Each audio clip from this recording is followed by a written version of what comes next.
하나님 말씀은 이사야서 7장 1절부터 9절까지 먼저 읽겠습니다.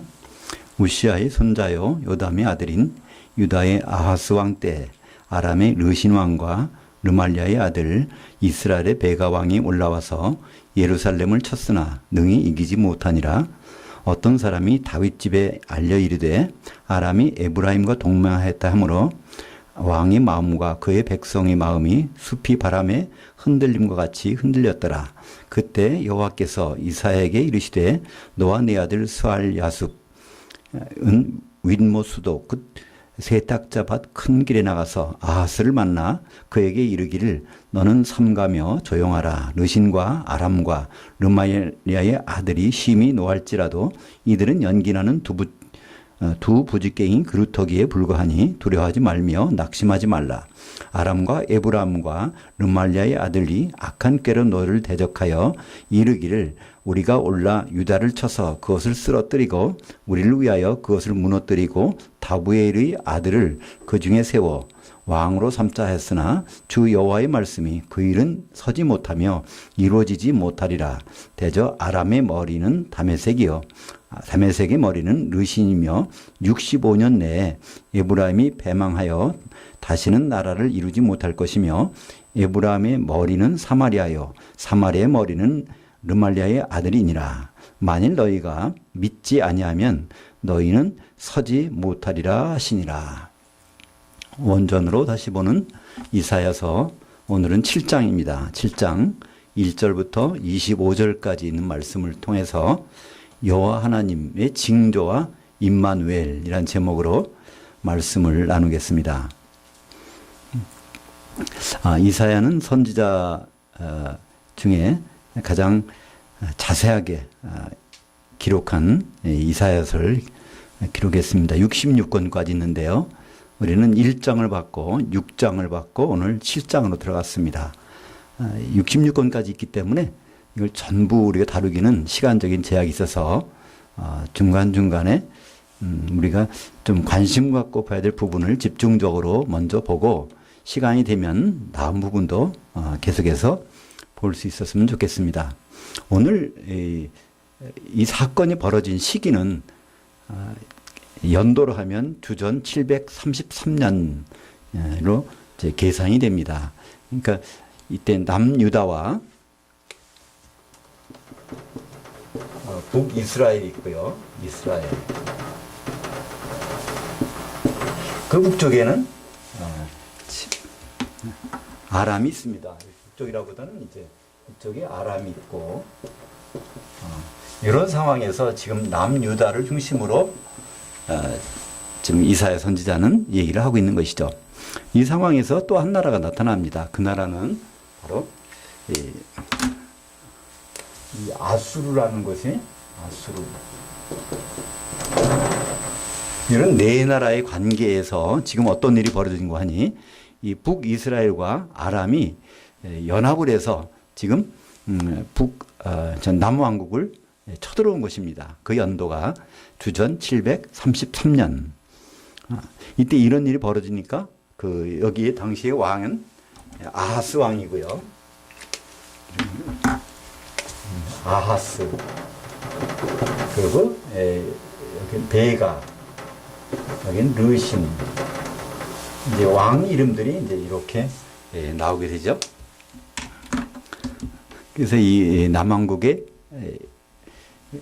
아하스 왕과 그 백성들은 지금 두려워 떠는 상황이 있다는 것이죠. 그때 하나님은 이사야를 보내서 아하스에게 얘기를 하게 합니다. 그때 갈 때 아들을 데리고 가라고 그래요. 그러니까 이사야는 결혼을 해서 지금 이제 큰 아들이 있습니다. 첫째 아들이 있는데 그 아들 이름이 스알 야숲이라는 건데 이거를 풀어서 보면 쉐아르 아슈브라는 것인데 쉐아르라는 것은 남은 자, 아슈브라는 것은 돌아온다. 이건 사실 이사야의 첫째 아들 이름은 그 유다의 마지막 운명을 얘기하는 것입니다. 이들이 이제 바벨론에 끌려가서 70년 있다가 거기에서 이제 남은 자들이 다시 예루살렘 성전에 오게 되는데 이 사람들을 얘기하는 것이 바로 이 이사야의 첫째 아들 이름이죠.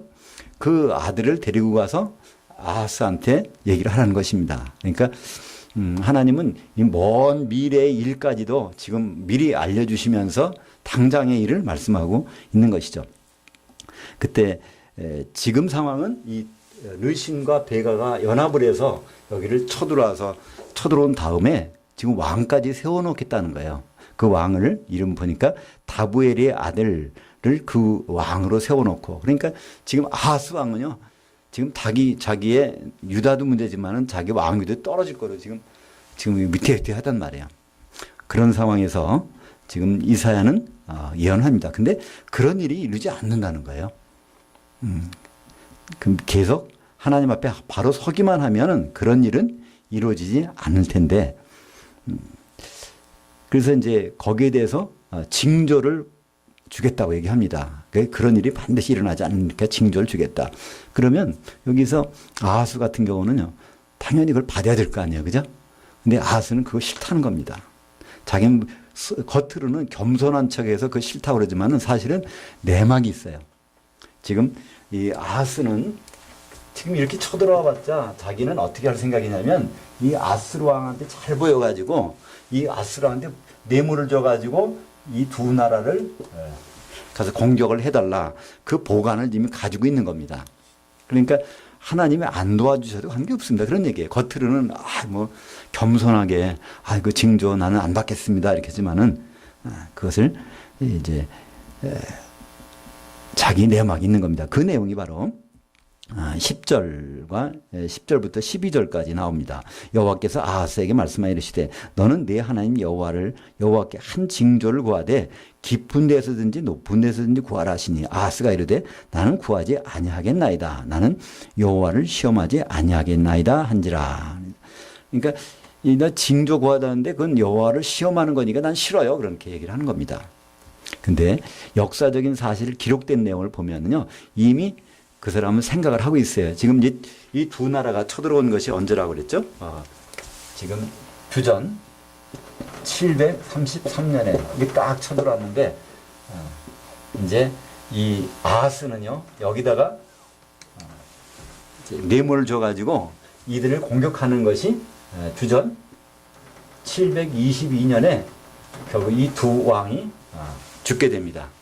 그러니까 지금 모든 보관을 갖고 있어요. 하나님께 이렇게 부탁을 안 해도 나는 다 보관이 있습니다. 그 보관이라는 게 뭘까요? 뇌물 줘서 아수르를 데리고 와서 이걸 해결하겠다는 보관이 있는 것입니다.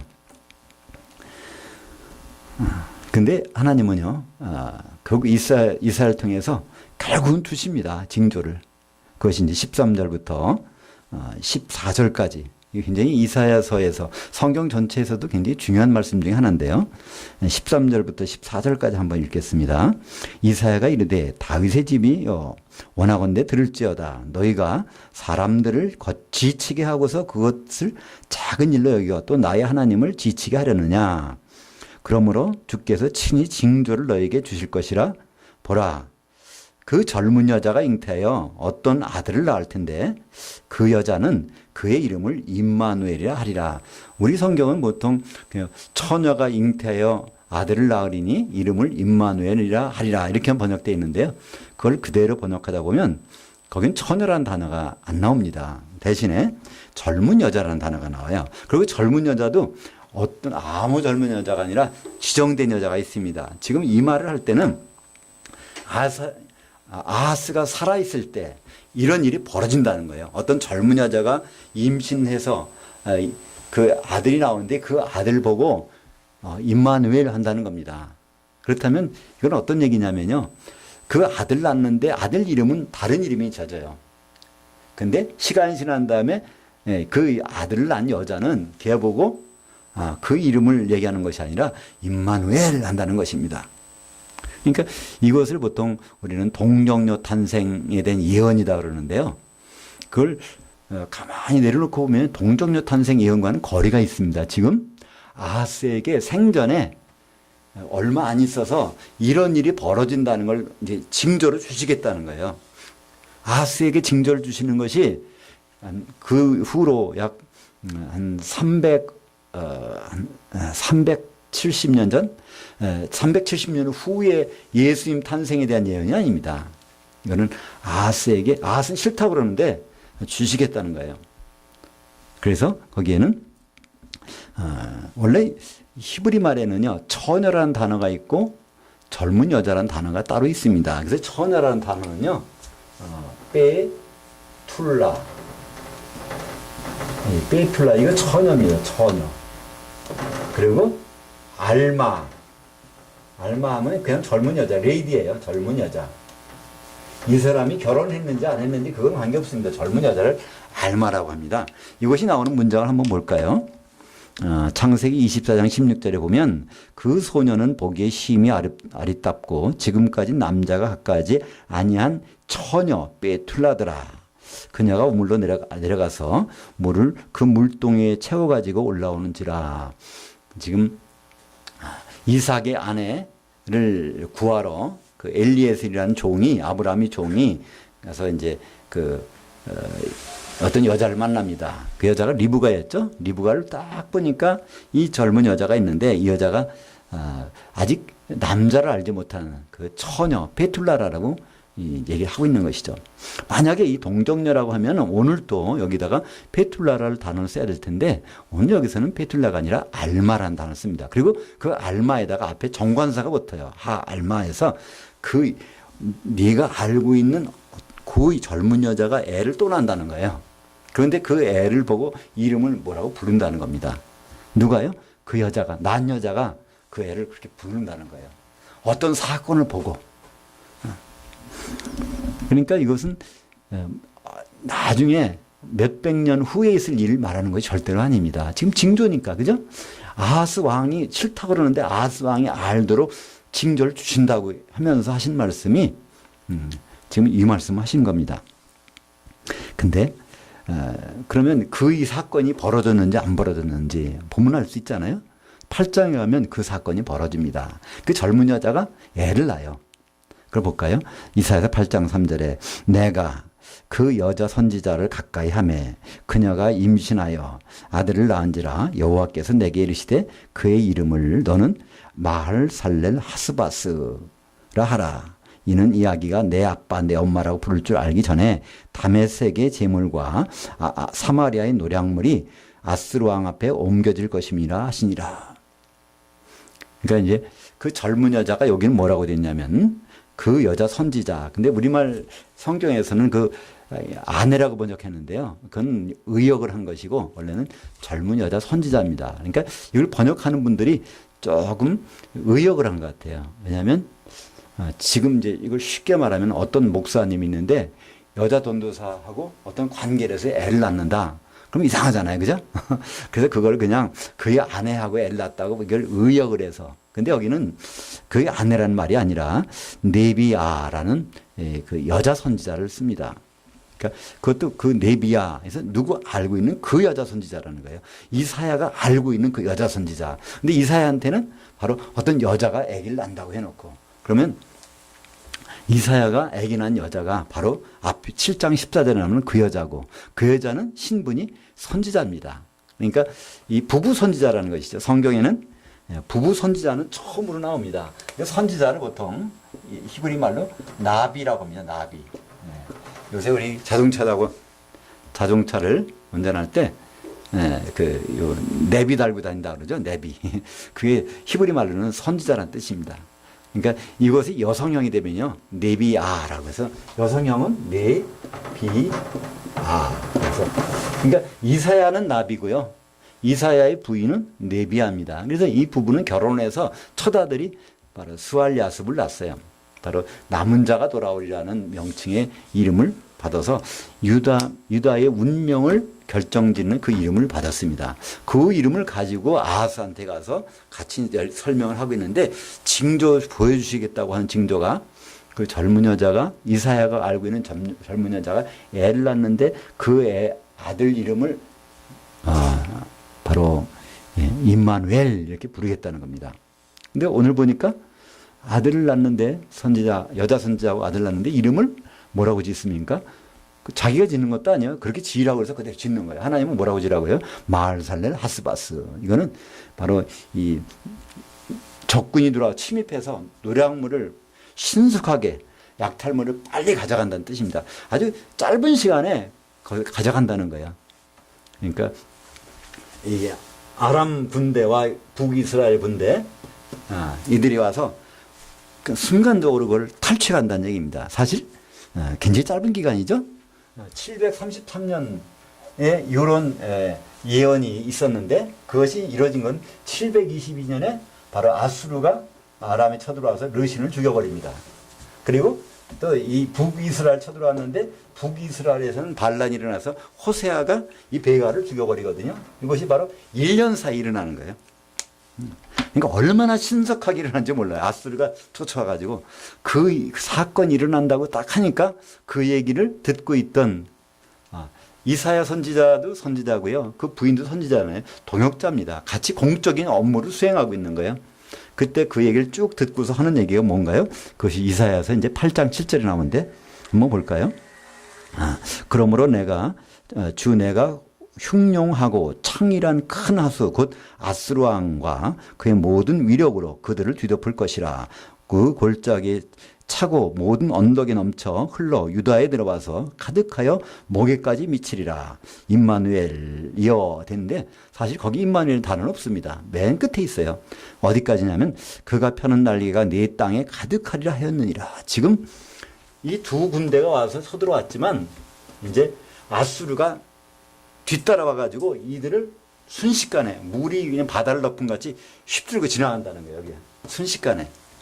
그런 것을 딱 듣고 나서 거기서 하는 얘기가 임마누엘 합니다. 누가 임마누엘 했는지는 거기는 성경에는 없어요. 근데 그 전의 말은 하나님의 말씀을 이사야가 하는 얘기를 쭉 같이 듣고 있고 그 옆에 서서 같이 있던 여자 선지자인 바로 그 부인이 임마누엘 했다고 하는 것이 문맥상으로 너무나 자연스럽습니다. 왜냐하면 하나님은 이런 일이 처녀가 그 젊은 여자가 애를 낳아놓고 그 여자가 바로 자기 아들 이름을 임마누엘 부른다고 했는데 지금 그 아들 이름은 마을살렐 하스바스거든요. 근데 지금 거기서 갑자기 임마누엘 하는 사람은 누구겠습니까? 그 여자라면 그 여자 선지자 하나밖에 없지 않겠습니까?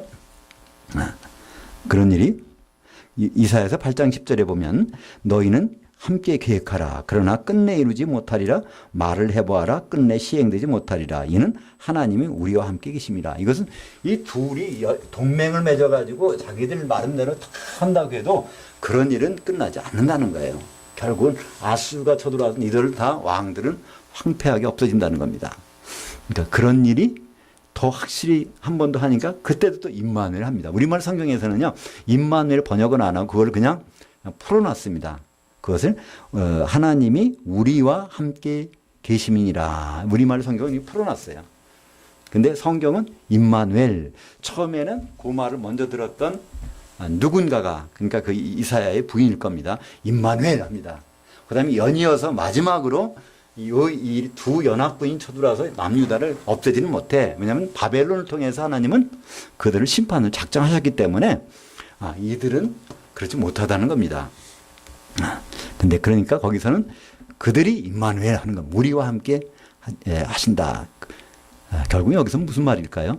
하나님은 바로 선지자를 통해서 먼저 말씀을 하신 다음에 그 일을 시행하시지 그냥 안 하신다는 겁니다. 아모스서 3장 7절에 보면 주 여호와께서는 자기의 비밀을 그 종 선지자들에게 보이지 아니하시고선 결코 행하심이 없느니라. 그러니까 성경 전체의 모든 내용들은요 항상 선지자를 통해서 먼저 말씀하시고 그 다음에 모든 일이 이루어집니다. 구약 성경은 전부가 선지서의 선지자들이 기록입니다. 왜 그럴까요? 모세가 기록한 모세오경이 있고요. 나머지는 선지자들이 기록했는데 모세 자체가 선지자거든요. 신명기 18장 15절과 18절에 보면 마지막에 하나님이 그러십니다. 이제 이스라엘에 너와 같은 선지자를 세워줄 텐데 이스라엘 백성들은 다 그의 말을 믿어야 된다 그럽니다. 그러니까 앞으로 예수님이 선지 사역을 할 걸 미리 말씀하시고 그 말씀하셨어요. 그러면서 모세를 선지자라고 했습니다. 그러니까 모세가 기록한 모세오경도 사실은 선지자를 통해서 우리에게 주신 말씀이고요. 다른 선지서, 무슨 시편, 모든 것들은 다 하나님의 속마음을 우리에게 전달한 거기 때문에 다 선지자를 통해서 우리에게 말씀하신 것입니다. 그래서 선지자를 통해서 먼저 말씀하신다. 근데 오늘 아하스는 그걸 무시하는 겁니다. 지금 이사야는 선지자로서 소명을 받았잖아요. 6장에 보니까 선지자로서 소명을 받고 지금 첫 번째 사역을 하는 겁니다. 누구한테 가서요? 아하스 왕한테 가서. 근데 아하스 왕은요, 선지자가 말하는 것에 대해서 별 관심이 없어요. 지금 두 왕국이 쳐들어와서 지금 벌벌 떨고 있지만 자기 나름대로는 보관이 있다는 겁니다. 그 보관 한번 볼까요? 그것이 열왕기하 16장 7절 8절입니다.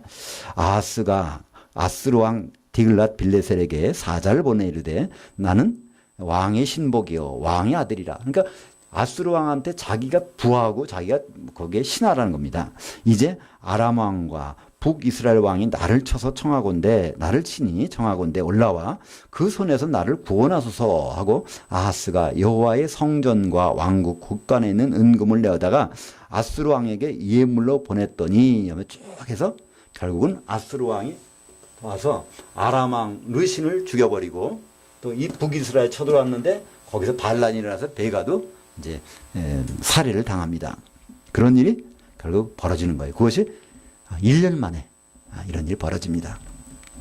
그러니까 역사적으로는 간단하게 1년의 짜리로 끝난 거예요. 그죠? 그러나 거기에는 하나님의 계획이 있었고 그 계획을 선지자를 통해서 미리 알려주셨는데 선지자를 통해 알려주는 게 싫다는 겁니다. 근데 그것은 분명히 이루어진다는 것을 다시 한번 확인시킨 것이 바로 임마누엘. 하나님 우리와 함께 계시는구나. 먼저 이사야의 부인인 그 여자가 먼저 야 하나님 우리와 함께 계시는구나. 그러니까 그 남편인 이사야도 함께 야 우리와 정말 함께 계시는구나. 이 내용이 이사야서 7장과 8장에 걸쳐서 나타나는 내용입니다. 15절부터 17절까지 한번 보겠습니다. 그가 악을 버리며 선을 택할 줄 알 때가 되면 이게 그가 누굴까요? 이거는 이제 그 어린애입니다. 누구죠? 이스라엘 둘째 아들 마할살렐 하스바스 이름이 나중에 임마누엘 이렇게 그 걔를 보고 임마누엘 한 그 사람이죠. 그 애가 되겠죠. 그가 악을 버리며 선을 택할 줄 알기 전에 그러니까 젖대이른 정도 그러니까 1년 내에 이런 일이 벌어진다는 거예요. 지금 733년에 주전 두 나라 연합군이 지금 와 있는데 1년 만에 지금 그들은 다 황폐한 두 왕은 죽고 황폐하게 된다는 것입니다. 그것을 성경은 그 어린애가 악을 버리며 선을 택할 줄 알 때가 되면 엉긴 젖과 꿀을 먹을 것이라. 그러니까 젖대고 이유식을 먹어야 되는데 이 식량이 없는 거예요. 그럼 그러니까 야생에 나가서 얻을 수 있는 것, 그 얻을 수 있는 거는 염소나 거기에 나오는 그 치즈 또 거기 나오는 꿀을 먹을 수 있지 여기서 이유식을 먹을 게 없다는 거예요. 누가 쳐들어왔을까요? 바로 이들이 쳐들어와서 쑥대발을 맞는데 뒤따라서 아수르가 쳐들어오는 것입니다. 근데 아수르가요 이들만 쳐들어오는 것이 아니라 이제 쳐들어온 다음에는 유다 목전까지 팍 들어오게 됩니다. 이게 바로 이사야서 8장 7절에 나오죠. 그러므로 내가 흉령하고 창이라는 큰 하수 곧 아스루 왕과 그의 모든 위력으로 그들을 뒤덮을 것이라. 그래서 아람과 북이스라엘 뒤덮고 거기서 끝나면 좋은데 이 아수르는 어디까지 하면 유다까지 옵니다. 그래서 유다를 다 삼키고 예루살렘 문턱까지 와서 목을 쥐고 있는 거예요. 그 장소까지. 그러니까 거기에 밭에 뭐가 식량이 있겠습니까? 뭐가 남아 있겠습니까? 그러니까 그 어린애가 이유식을 먹을 때는 우유 엉긴 건 하고 꿀 좀 먹을 수 있는 그런 상태가 된다는 것입니다. 16절에 대저 이 아이가 악을 버리며 선을 택할 줄 알기 전에 내가 미워하는 두 왕이라는 것은 아람의 르신, 북이스라엘의 베가 두 왕이 어떻게 된다고요? 두 왕이 땅이 황폐하게 되리라. 아수르가 그들을 짓밟아 버리고 결국 두 왕도 죽어버립니다. 두 나라가 금방 그때 망한 건 아니에요. 그러나 그 왕이 죽어버리고 거기엔 전쟁이 완전히 정전이 나니까 황폐하게 된 것입니다. 17절에 여호와께서 에브라임이 유다를 떠날 때부터 당하여 보지 못한 그러니까 주전 930년에 솔로몬이 죽고 이 두 나라는 이제 솔로몬이 죽고 한 나라는 북이스라엘과 남유다로 나눠집니다. 그 솔로몬의 아들 르호보암이 있는데 그 통치를 받기 싫다는 거예요. 왜냐하면 르호보암이 너무나 이상한 제안을 하니까. 그래서 여로보암이 10지파를 데리고 북쪽으로 와서 세운 것이 북이스라엘입니다. 그래서 그때부터 하나님이 떠나서 그러니까 떠날 수밖에 없는 건 왜 그럴까요? 신명기 16장 16절에 보면 모든 이스라엘은 1년에 딱 3차례 하나님이 지정하신 곳에 와서 거기서 그 제사를 드려야 됩니다. 그 지정하신 곳은 한 곳이거든요. 예루살렘 성전이란 말이에요.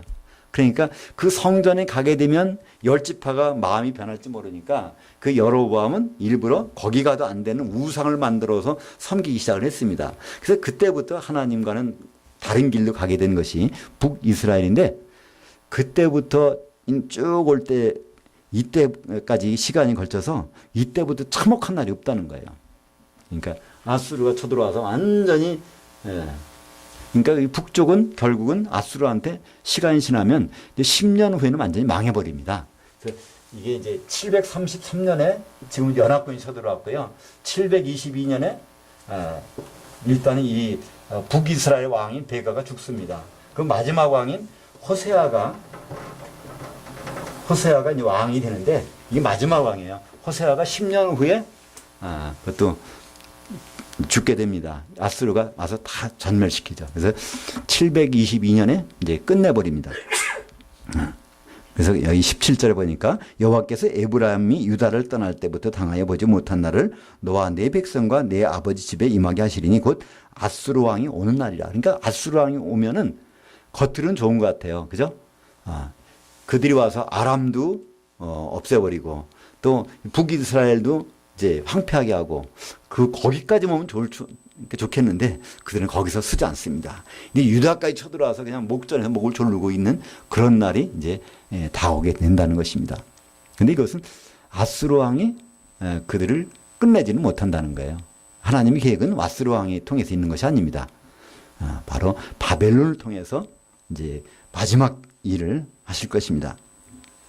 그래서 이 모든 예언들을 종합하면 18절에 나오죠. 18절과 19절에 그날에는 여호와께서 애굽 하수에서 먼 곳에 파리와 아수르의 땅에 벌을 부르시리니 다 와서 거친 골짜기와 바위 틈과 가시나무 울타리와 모든 초장에 앉으리라. 지금 앞으로 이 남유다 여기는 난리가 난다는 거예요. 실질적으로 그 일 이후에 그런 일이 벌어집니다. 애굽에서 쳐들어와서 왕도 바꿔놓고요. 감옥에 보내고 죽이기도 하고요. 그런 내용들이 이제 열왕기 하 23장 29절 이하에 나오는데 밑에는 애굽의 팔이라 그래요. 왜 그럴까요? 거기는 나일강에는 이 팔이 들끓고 있기 때문에 그들의 군대 세력들을 성경에서는 애굽의 파리가 약하다, 뭐 벌은 세다 그런 것이 아니라 아수르는 산악지대이기 때문에 거기서는 산에 땅벌들이 있단 말이죠. 그걸 상징하는 아수르의 벌과 애굽의 파리를 통해서 이스라엘은 엄청난 고난을 당하게 된다는 것입니다. 근데 그 고난으로 끝이 아니죠. 결국은 바벨론을 통해서 그들은 70년간 포로로 끌려갔다가 남은 자가 돌아오게 되는 것이죠. 20절에 보면 그날에도 주께서 하수 저쪽에서 세내온 삭도 곧 아수르 왕으로 내 백성의 머리털과 발털을 미실 것이요 수염도 깎으리라. 지금 두 나라의 연합군이 쳐들어왔습니다. 근데 아하스 왕은 하나님께 구하지 않는 거예요. 자기는 어떤 보관이 있냐면 아수르 왕한테 잘 뇌물을 줘서 그 아수르 왕이 오면은 모든 것이 해결되겠다고 생각을 합니다. 근데 하나님의 생각은 그게 아니에요. 그죠? 하나님 생각은 오늘 20절에 나오죠. 그날에는 주께서 하수 저쪽에서 세내어온 삭도 곧 아수르 왕으로 내 백성의 머리털과 발털을 미실 것이요 수염도 깎으리라. 사실 수염 깎는다는 건 그 사람 체면 망가뜨리는 겁니다. 그죠? 그 말 못하게 한다는 거예요.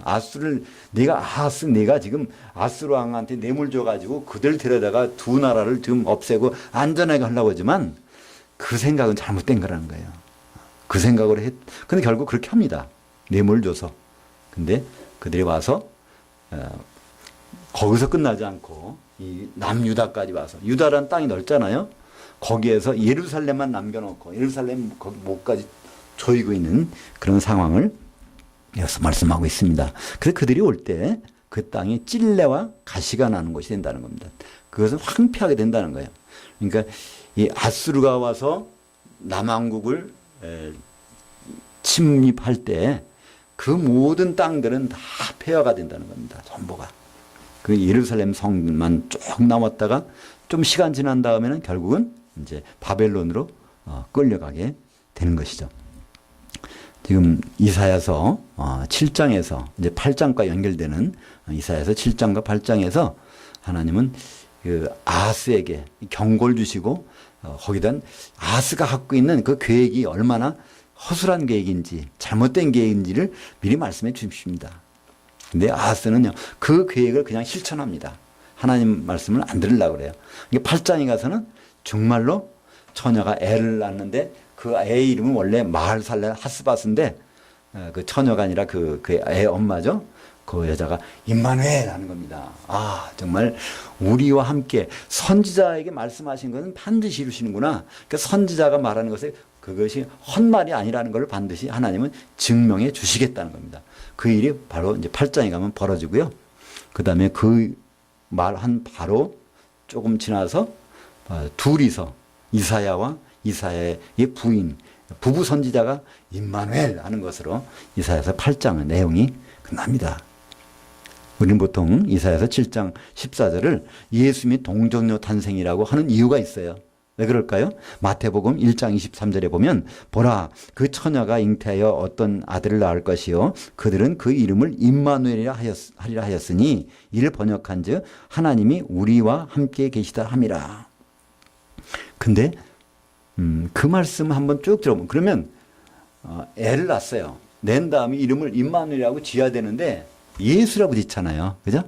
그리고 이 마태복음 1장의 쭉 내용을 보면 선지자가 말씀하시기를 마태복음은 초반에는 전부 다 선지자를 통해서 하신 말씀을 이루려 하심이라 그 말씀이 계속 나오는 그러니까 선지자가 하신 말씀은 반드시 이루시는 분이기 때문에 지금 여기 예수가 오셨다는 걸 설명하는 거예요. 그러면 선지자가 맨 먼저 어떻게 말씀하셨기 때문에 그 말씀이 이루어질까요?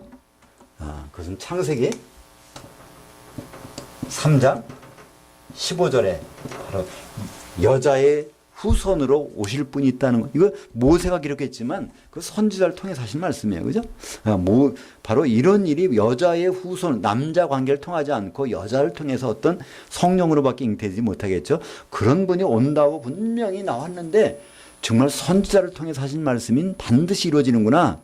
맞아. 과거에 이사야도 그런 고백을 한 적이 있어. 그래서 이사야가 바로 우리와 함께 하시는구나. 선지자들 통해서 하신 말씀이 정말이구나. 그것을 거기다가 삽입구로 옮겨놓고 바로 이제 그 아기가 나으니까 이름을 예수라고 짓는 것이죠. 만약에 그 순간에 마태복음 1장 23절이 다른 이사야서 7장 말씀 없었는데 그 순간에 그랬다면은 그러면 그게 맞죠. 그리고 임마누엘이라고 지어야 되죠. 그러니까 그 여기서 중요한 것은요. 그 여자가 어떤 아들을 낳는다고 돼 있어요. 어떤 아들. 여기서는 보면요. 예수님이라면요. 그 아들을 낳는다고 해야 될 거예요. 하나님의 그 아들이니까. 그죠? 근데 여기서 보면 이사야서에서도 어떤 아들, 마태복음에서도 어떤 아들. 그러니까 어떤 아들을 낳는다는 거예요. 그게 징조라는 거예요. 그러면서 그 아들을 쳐다보면서 임마누엘 그렇게 한다고 하더니 그런 일이 벌어졌다는 겁니다. 갈라디아서 4장 4절에 보면 때가 참에 하나님이 여자에게서 어떤 여자에게서 아들을 낳게 하시고 그리고 율법 아래 낳게 하셨다. 그래서 어떤 여자라고 나왔어요. 그러니까 특별한 여자가 필요 없다는 거예요. 왜냐하면 여자의 후손으로 오기만 하면 되니까. 하나님은 예수님이 어떻게 오시는 것이 중요한 것이지 여자가 중요한 것이 아니고요. 오늘 본문 중에서도 젊은 여자가 어떤 아들을 낳을 텐데 예수님을 지정한 것은 아니라는 겁니다. 그러니까 예수님을 지정하지 않았기 때문에 동정녀 탄생을 부인하느냐? 지금 동정녀 탄생이냐 중요하냐? 그게 중요한 것이 아니에요. 여자를 통해서 오신다고 했는데 그 일이 이루어지느냐? 이게 중요한 것이지, 여자가 마리아가 훌륭하기 때문에 그 훌륭해서 예수님 오셨지, 마리아가 훌륭하지 않았다면, 죄가 없었다면 어떻게 오시겠느냐? 그런 말씀을 하는 것이 아닙니다. 이사야에서 오늘 말씀에선 하나님은 반드시 선지자를 통해서 하신 말씀은 응답하신다. 그렇기 때문에 마태복음에서도 바로 이 창세기에서 여자의 후손으로 오신다고 선지자를 통해서, 모세를 통해서 하신 말씀이 정말 우리들에게 이루어졌구나. 그래서 임마누엘 이렇게 말한 것이고, 그 이름을 예수라고 그들은 지었습니다. 하나님은 무엇이든지 선지자를 통해서 말씀하십니다. 선지자라는 뜻은요, 하나님의 속마음을 사진 찍듯이 찍어내는 사람이라는 뜻입니다. 우리 선지자를 헬라어로요, 프로페테스라고, 페테스. 그러니까 이 페테스라는 것은요, 사진사라는 뜻입니다. 사진사. 포토그라피어. 그러니까 사진사라는 원래 뜻이에요. 그리고 이 프로라는 것은 밖으로라는 뜻, 밖으로 끄집어낸다는 뜻입니다. 밖으로. 그러니까 제가 고등학교 3학년 여름방학 때 속이 이상해서 보건소에 갔어요. 그래서 사진을 찍었더니 그냥 뭐 폐가 빵빵빵 구멍이 다 뚫려 있는 거예요. 그래서 즉시 모든 거 그만두고 다 쉬라고 해야 된다. 그래서 이제 여름방학 때 이제 제가 모든 걸 집어치고 이제 제 집으로 가게 됐었는데, 그 전까지는 몰랐단 말이에요. 근데 찍어보니까 이게 딱 드러나는 거예요. 바로 이 선지자 역할은 그겁니다. 프로페테스예요. 사진을 찍어서 속이 안 보이는 것을 바깥으로 드러내는 역할. 그러니까 그것이 바로 선지자의 역할입니다. 신약시대에는 누가 선지자일까요? 신약시대는 사도들이 선지자입니다. 에베소서 2장 20절에 보면, 너희는 사도들 곧 선지자들의 기초석 위에 세움을 입은 자라. 그때 우리말 번역으로 너희는 사도들과 선지자들의 이렇게 두 개를 따로따로 해놨어요. 근데 헬라 문법상에는요, 두 개가 같은 것이, 따로따로 있는 것이 아닙니다. 뒤에는 보호로 쓰이는 거예요. 너희는 사도들의 기초석에 서 있는데, 사도들은 어떤 역할을 하냐면 선지자 역할을 한다. 그런 내용이 거기에 들어가 있습니다. 그렇다면 바로 우리는 누구의 말을 들어야 될까요? 바로 예수님의 말씀의 권위나 사도들의 말씀의 권위는 똑같습니다. 다르잖아요. 왜냐하면 사도들은 예수님의 권위를 가지고 하시기 때문에 그렇습니다. 그래서 이 사도들의 기록이 바로 이 신약 성경 아닙니까? 이 교회는 그래서 이 사도들의 기초석 위에, 바로 선지자들의 터 위에, 왜냐하면 선지자를 통해서 말씀하지 않고서는 다른 일 하시지 않는다는 거예요. 그러니까 신약 성경에 기록되는 이 말씀 바깥에서 뭐가 이루어진다? 그건 이상한 일입니다. 그죠? 반드시 기록된 말씀을 통해서 이루어지는 것이고, 지금도 어떤 사람들은 예언하고 선지자 역할을 할 수 있습니다. 근데 그 범위는 아주 한정돼 있어요.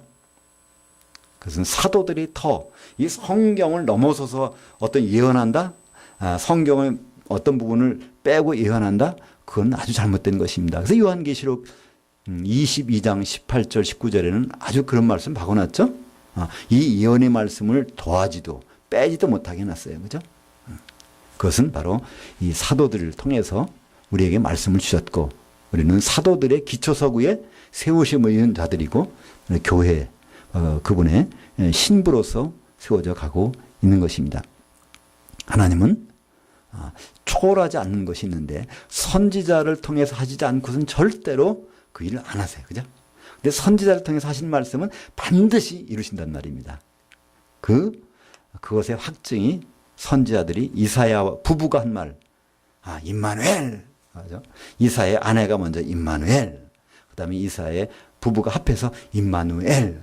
하나님은 정말 우리와 함께 하시는구나. 우리를 통해서 말씀하신 것은 반드시 이루는구나. 정말로 이 두 나라가 그렇게 힘이 세게 쳐들어온 줄 알았는데, 아수르가 와서 그들을 점령해버리고, 아수르가 이들만 점령하고서 좋은 일만 하고 가는 줄 알았더니, 아수르가 바로 바로 유다의 목까지 조여서 예루살렘 남기고서는 다 황폐하게 버리는구나.